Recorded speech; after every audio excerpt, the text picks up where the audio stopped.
পাতানো চাচাকে নিয়ে কৌশিক কেনই বা আসবে? আর সেই পাতানো চাচা মীরার বাবাই বা কেন হবে কাকতালীয় ভাবে? মানে হিসেবটা কেমন যেন একেবারেই মিলছে না। এই, তুই আবার কোনো সাইকোলজিক্যাল টেস্ট নিচ্ছিস না তো আমার? আরে না না, আচ্ছা বাদে তো, চল ওনার সাথে গিয়ে কথা বলি, চল। আয়।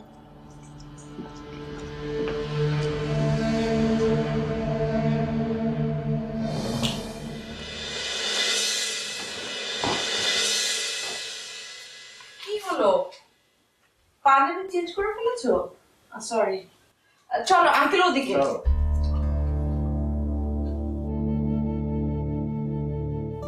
কি হলো? ওদিকে তো সবাই আছে, খামাখা ভিড় করে লাভ কি?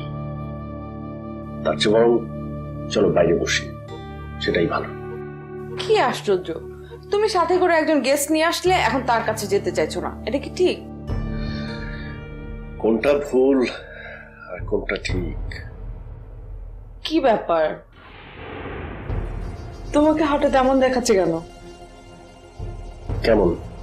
জানি না, কেমন জানি, মানে ঠিক একটু আগেও যেমন লাগছিল তেমনটা না। হ্যাঁ, গা থেকে জামার পোশাক নেমে গেছে তো তাই। চল।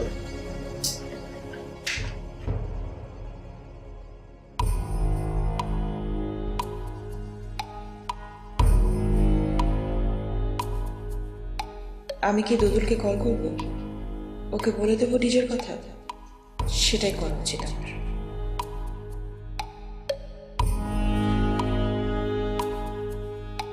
কিন্তু এত রাতে যদি আমি দুদুলকে ফোন করি আর সীমানা যদি দেখে ফেলে, তাহলে তো আবার ঘরের ভেতরে অশান্তি হবে।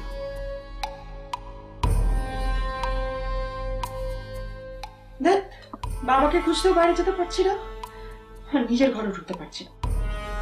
সহ্য।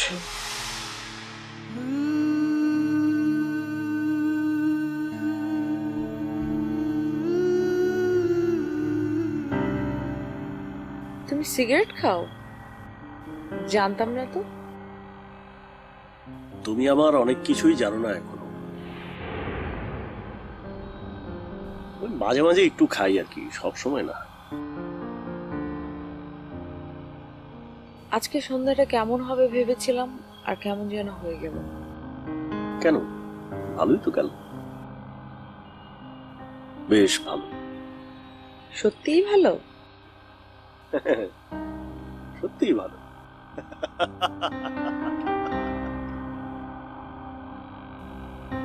হাসছো যে? হাসছি,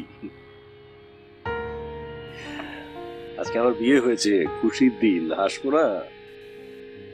তোমার মতো সবকিছু আমি যদি হেসে উড়িয়ে দিতে পারতাম তাহলে খুব ভালো হতো, অনেক কষ্ট থেকে রেহাই পেতাম। কষ্ট? তোমার আবার কিসের কষ্ট? দিব্যি তো আছো, বোনের বাসায় আছো, তরুল ভাইয়ের মতো একটা লোক তোমার দুলা ভাই, আবার দেশে তোমার প্রেমিক তোমার পথ চেয়ে বসে আছে। আর কি চাই জীবনে?